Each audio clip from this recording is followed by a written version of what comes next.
Magandang araw po sa inyo lahat, mga ka-HR at team. Ngayong episode, pag-usapan natin ang role ng HR kapag may bagong empleyado sa kumpanya.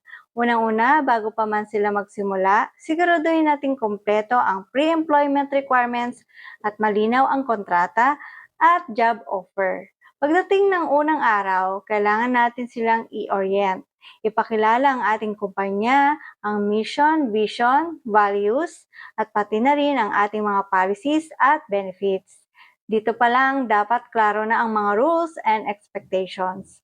Sunod, huwag kalimutan ang workplace tour at introductions. Ipakilala sila sa kanilang team at sa kanilang immediate supervisor para agad nilang maramdaman na welcome sila.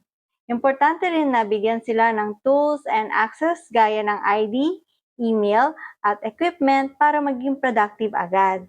Sa unang linggo, mainam na may buddy system o mentor para may kasama silang mag-guide sa adjustment.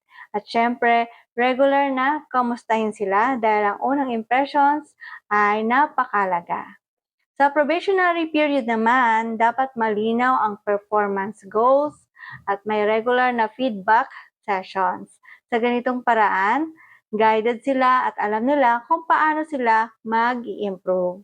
At higit sa lahat, mga ka-HR, tayo ang dapat magpakita ng support at engagement para maramdaman ng empleyado na hindi lang sila basta nagtatrabaho, kundi na maramdaman nila na parte sila ng organisasyon. Ayun, remember, a good first impressions last. Kaya gawin nating meaningful ang unang araw at unang buwan ng ating mga bagong empleyado.